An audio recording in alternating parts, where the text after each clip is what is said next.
Hello students, कैसे हैं आप सभी। आई होप सब अच्छे होंगे और पढ़ाई भी अच्छी चल रही होगी आपकी। तो देखिए, आज का हमारा टॉपिक है वर्ब्स, जो कि हमारा फोर्थ पार्ट्स ऑफ स्पीच है। आपने वर्ब हमेशा एक सिंपल वे में अलग तरीके से पढ़ी होगी, लेकिन मैं आपको बिल्कुल अलग तरीके से पढ़ाऊंगी। और आज का हमारा पार्ट इसका बस इंट्रोडक्टरी पार्ट है। तो देखिए, डेफिनेशन से हम स्टार्ट करते हैं। आपने पढ़ा होगा कि वर्ब क्या होती है, आपकी एक्शन वर्ब होती है। A verb is a word which shows an action. एक वर्ब वो वर्ड होता है जो कि क्या शो करता है, एक एक्शन शो करता है। और आप देखिए नया वर्जन, और ए स्टेट ऑफ बीइंग, और क्या शो करता है, ए स्टेट ऑफ बीइंग शो करता है। स्टेट ऑफ बीइंग्स मतलब होने की स्थिति, मतलब होना, या फिर आप इसे सिचुएशन भी बोल सकते हैं। और पोजीशन, पोजीशन आपको अच्छे से पता है, अधिकार of the subject in a sentence. किसका, सब्जेक्ट का, सब्जेक्ट का कोई एक्शन। स्टेट ऑफ बीइंग मतलब सब्जेक्ट का कुछ होना, कोई उसकी सिचुएशन, कोई स्थिति उसकी, या फिर कोई पोजीशन किसका, सब्जेक्ट का, इन ए सेंटेंस, एक सेंटेंस में। तो देखिए, हमने यहाँ पे क्या देखा, वर्ब्स क्या क्या शो करता है। तो देखिए, वर्ब हमारा शो करता है एक action, state of being, state, या फिर सिचुएशन, एंड पोजीशन मतलब आपकी अधिकार। ठीक है। तो अब देखिए, इसको एग्जाम्पल से अच्छे से आप समझ लीजिए। जैसे एक्शन, एक्शन कैसे शो होगा, अगर आपकी किसी सेंटेंस में सब्जेक्ट का एक्शन पता लग रहा है, कोई एक्टिव है और वो कोई एक्शन कर रहा है यहाँ पे सब्जेक्ट, तो वो आपका होता है एक्शन शो करना। जैसे आई टीच इंग्लिश, मैं पढ़ाती हूँ क्या, इंग्लिश। तो in this sentence verbs which express action. In this sentence verb जो है आपकी टीच, ये क्या एक्सप्रेस कर रही है, एक्शन एक्सप्रेस कर रही है। इसमें एक्शन हो रहा है आपको पढ़ाने का। नेक्स्ट है आपका स्टेट। तो ये तो आपका फर्स्ट काइंड हो गया इसका एक्शन शो करना। नेक्स्ट देखिए state, my grandfather is ill, मेरे ग्रैंड फादर जो है वो क्या है, बीमार हैं। तो यहाँ पे आपको सिचुएशन पता लग गई है ग्रैंड फादर की, ग्रैंड फादर क्या है, बीमार है। उनकी स्टेट पता लग गई है, उनकी अवस्था पता लग गई है, उनका होना बीमार, उनका बीमार होना आपको पता लग गया है। तो इन दिस सेंटेंस इज़ जो वर्ब है वो क्या डिनोट कर रही है, क्या शो कर रही है आपको, स्टेट और सिचुएशन शो कर रही है। अब नेक्स्ट देखिए possession.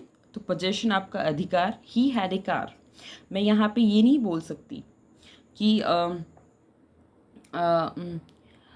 He is having a car, नहीं, वो गलत हो जाएगा। या फिर he had having a car, ऐसा भी नहीं होगा। तो देखिए, आप इसे क्या बोलेंगे, आपका ये रहेगा ही हैड ए कार।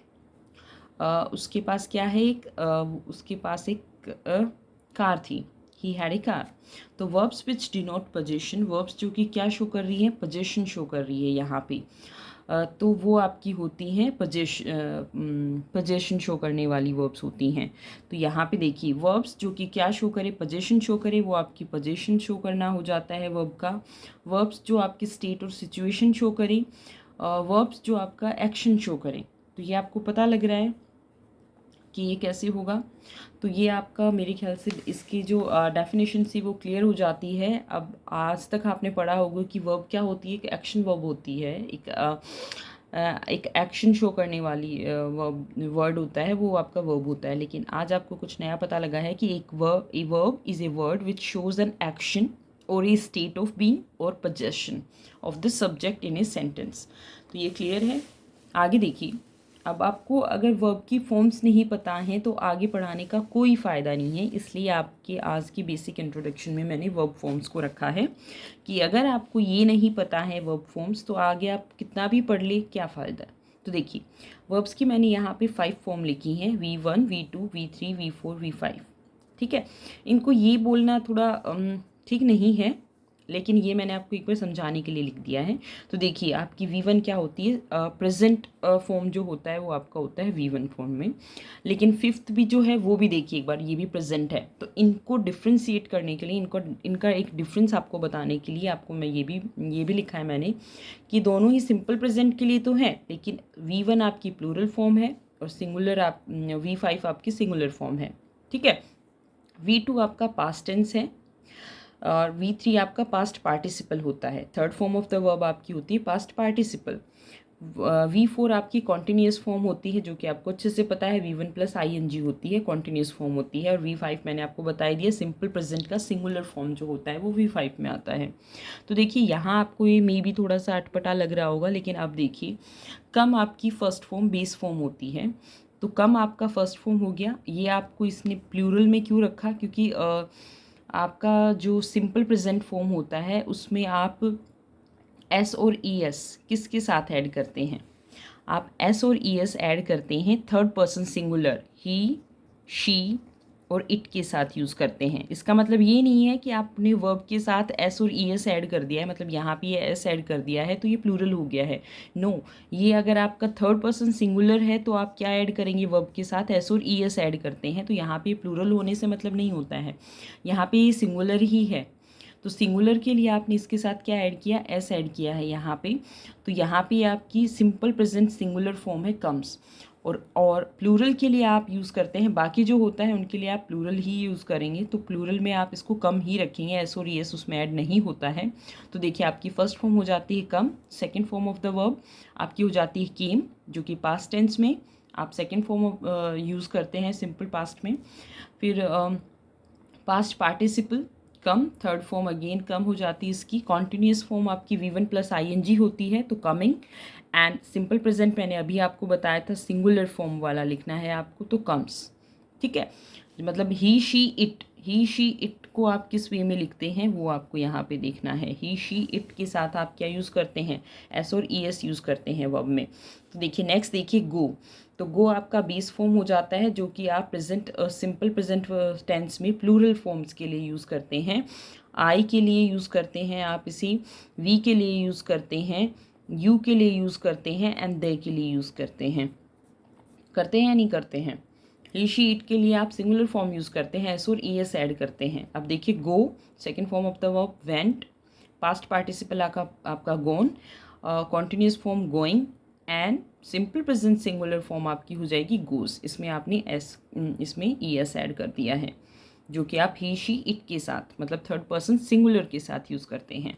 अब देखिए ये तो आपको समझ में आ गया है कि जितनी भी आपकी बेस फॉर्म होंगी उन्हें आप V1 V2 V3 V4 V5 या फिर simple past simple present plural, past tense, past participle, continuous, या फिर V1 प्लस ING, या फिर सिंपल प्रेजेंट सिंगुलर में कैसे कन्वर्ट करेंगे। तो यही देखिए आप हम जो हमारी फॉर्म्स यूज़ करते हैं जैसे is am are was were, ये आपकी क्या है, ये बी की फॉर्म्स हैं, ये बी की फॉर्म्स हैं। तो बी का फर्स्ट फॉर्म क्या हो जाता है आपका, एम और आर होता है। एम और आर जो कि आप अच्छे से समझ रहे हैं, आप किसके साथ यूज़ करते हैं, आई वी यू और दे के साथ यूज़ करते हैं या नहीं करते हैं। फिर देखिए पास्ट टेंस में आप क्या यूज़ करते हैं, वॉज और वर यूज़ करते हैं। पास्ट पार्टिसिपल में बीन हो जाएगा, इसकी थर्ड फॉर्म बी की। कॉन्टिन्यूस फॉर्म में बीइंग हो जाएगा, और सिंपल प्रेजेंट में यहाँ पे इज़ हो जाएगा। ठीक है, सिंपल प्रेजेंट में आपका इज़ हो जाएगा। अब देखिए डू में, देखिए डू डिड डन, तो डू का देखिए, डू आपका फर्स्ट फॉर्म हो जाएगा, जो कि आप किसके साथ यूज़ करते हैं, आई वी यू और दे के साथ यूज़ करते हैं या नहीं करते हैं। पास्ट टेंस आपका डिड हो जाता है, जो कि आप पास्ट सिंपल टेंस में यूज़ करते हैं। पास्ट पार्टिसिपल आपका डन हो जाएगा, कॉन्टिन्यूस फॉर्म आपकी डूइंग हो जाएगी, और सिंपल प्रेजेंट आपका डज होता है। ओके, अब देखिए हैव आपका फर्स्ट फॉर्म होता है, जो कि आप आई के साथ I have, we have, you have, they have use करते हैं या नहीं करते हैं। सेकंड फॉर्म आपका हो जाएगा हैड, पास्ट में जो आप यूज़ करते हैं पास्ट परफेक्ट टेंस में, एंड पास्ट परफेक्ट कॉन्टिन्यूस में भी। देखिए पास्ट पार्टिसिपल में आप यूज़ करेंगे, उसमें भी हैड यूज़ होगा। कॉन्टिन्यूस फॉर्म में having, and simple present singular में आप यूज़ करेंगे हैज़। तो देखिए ये जो हैं आप हेल्पिंग वर्ब्स हैं हमारी, जो कि बी, डू और हैव से हम निकल के आती हैं सारे के सारे फॉर्म्स। तो मेरे ख्याल से इसमें कोई प्रॉब्लम नहीं होगी आपको। आपका काम आज यही रहेगा कि आप सारी फॉर्म्स को अच्छे से देखेंगे, पढ़ेंगे, कोशिश करेंगे, इसको भी समझने की कोशिश करेंगे, एक्शन, स्टेट ऑफ बीइंग और पोजीशन को भी। उसके बाद का नेक्स्ट टॉपिक हम कल इन्हीं को, आपकी एक्शन, स्टेट ऑफ बीइंग और पोजीशन को ही अच्छे से डिस्क्राइब करके पढ़ेंगे। Okay, thank you, all the best. अच्छे से पढ़ाई कीजिए, सेफ रहिए, घर पे रहिए।